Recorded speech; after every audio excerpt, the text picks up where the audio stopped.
G'day YouTube land, I'm Mike and welcome to my channel, Garage It Yourself. Now before you all do a runner because you've seen that this is a VW Beetle, don't worry, this isn't just going to be a standard restoration.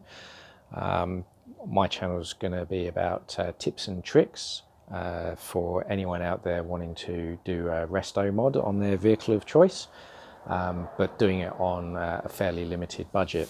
And when I say limited budget, I myself have a couple of $100 a fortnight to play with after having to pay for everything else in the world.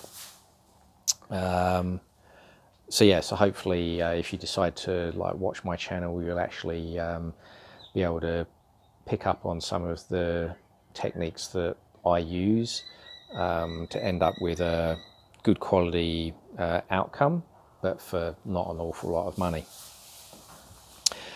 The other thing which is going to be more relevant for Australians, but depending on where you live in the world and the modification regulations that you have in your area, but I want this vehicle to be 100% road legal.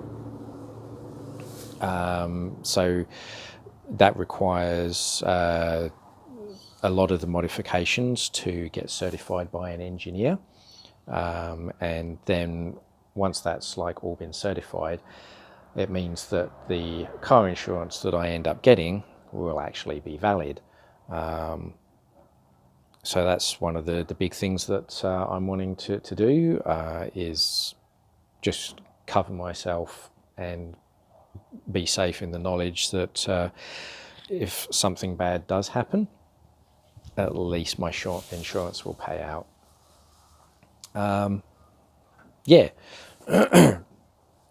So as you can see, and if you carry on watching the videos, I haven't recorded this in sequence. It's just because I was having trouble finding a microphone that would actually work, because the whole thing of doing this on a budget, I'm recording this on my smartphone. So it took a bit of finding to get a reasonably priced microphone to go with the smartphone. So as you can see, some of it's already been painted, and you'll see videos in the future as I figure out how to use the software to do video editing, because I've never done this before. But when I figure out how to use the software, somewhere up over there I'll inlay photos, and that'll show as I talk what I've done. So far in this vehicle, the entire floor pan / chassis has been sandblasted back to bare steel, and then was coated with a chassis paint, a couple of coats of that. All of the suspension, all of the brakes, all new bushings, polyurethane ones used where necessary, especially on I had this converted to independent rear suspension on the rear to get rid of the swing axle. All of the brakes, they're all standards, but all new wheel cylinders, new master cylinder, new shocks. Like I said, everything is new on it. So I suppose the next thing would be just to go for a quick squiz around the car, just so I can tell you what I've done and what I haven't done.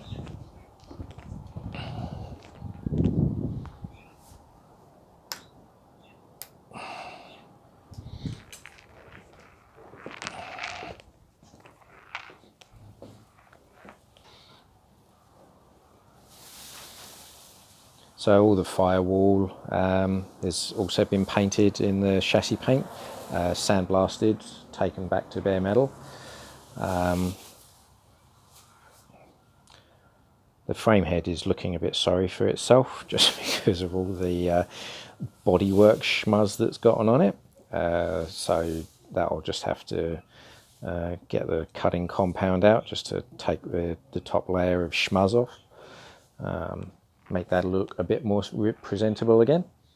But yeah, as you can see, like the luggage area, it's all painted, ready to go. Did unfortunately get some runs on the arches, but there's a technique for getting rid of those which is fairly quick and simple. So we'll get to that in a later video maybe. Front suspension at present is an illegal 2-inch narrowed beam. Well, it's illegal in Australia because it uses swayaways, and from an engineering standpoint they're a no-no. Anyone doing this in Australia, you can use Puma or Avis adjusters. Those can be engineered, but swayaways cannot. So in the future, I'm going to look at how I can fit wider tyres under the standard arches with a disc brake conversion. And then hopefully that's all going to fit with a standard width beam that has been lowered, and that will hopefully all pass engineering.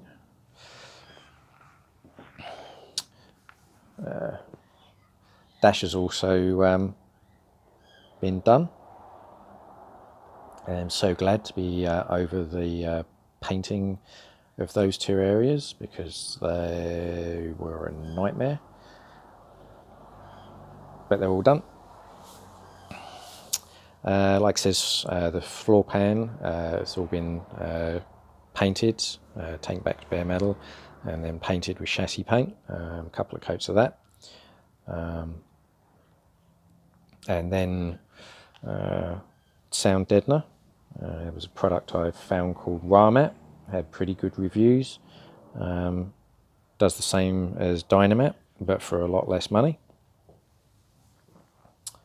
I do have a little welding repair to finish over there. It's also had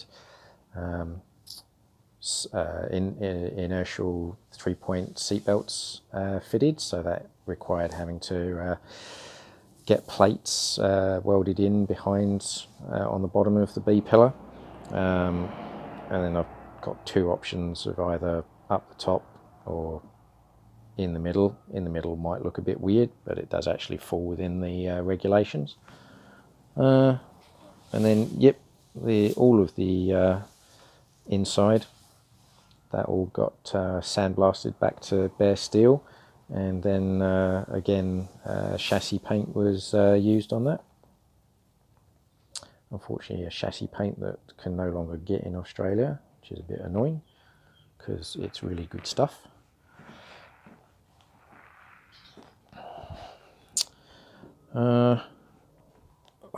What other things is there to do on this? I have the fun of like trying to align the deck lid, because the curvature of the deck lid doesn't match the body, so that probably means I'm going to have to unpick the spot welds on the inner support structure and try and flatten it out to get it to match. So yay, that will be fun.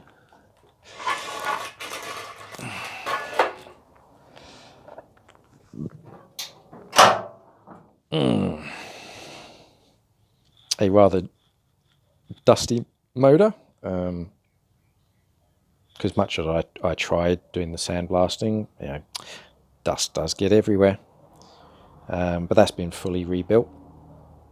New bearings, new rings, the barrels and pistons were found to be well within spec, so I just cleaned them up, gave them a quick hone and put it all back together. Cylinder heads got reconditioned by a cylinder head reconditioning company. Before I sent them over there, I also did a bit of a home porting job on, just cleaning up the casting flash within the ports, and just doing a bit of a port job to get a bit more flow on the short turn next to the exhaust and inlet valves. Oh, and the cylinder head company, just as part of the course when they do theirs, because they use a Surdy valve cutting machine, so I've got 3-angle valve seats in there, which is quite nice. That all helps with gas flow, so that's good. I suppose the big thing of the RestoMod, the 1200, that's not staying in there. Instead, under the clutter is a wee Subaru EJ22, so 2.2 litre Subaru engine. So that's going in there instead, with its matching 5-speed gearbox. It's also meant that the fuel tank has had to be modified for a return line. But I am thinking of doing a new tank on that and going a different route with how I've already done the inlet and return, so the outlet and return.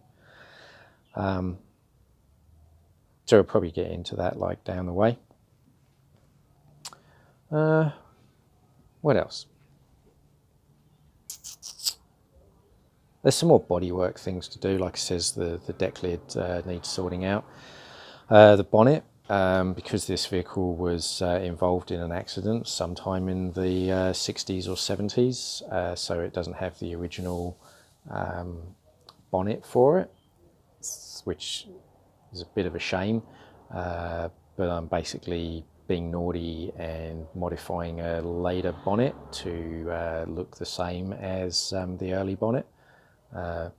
That's just having to get rid of the raised hump where the VW emblem sits on it, and just cut in a couple of slots for the VW crest badge. We pick up my microphone cable because I don't want to go arse over tip.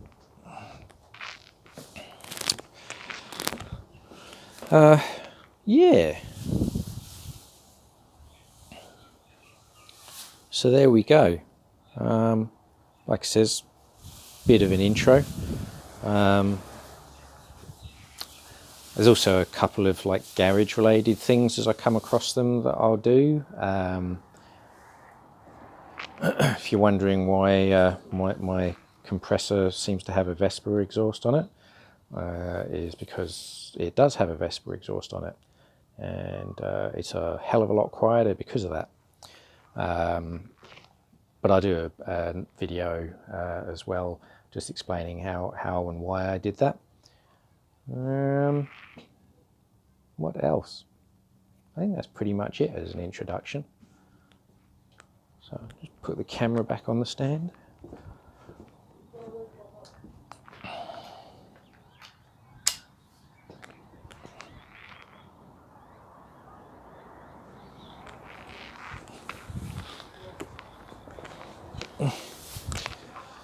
Yeah, so hopefully what I've said will make you want to check out my later videos as I go through doing the paintwork and the modifications.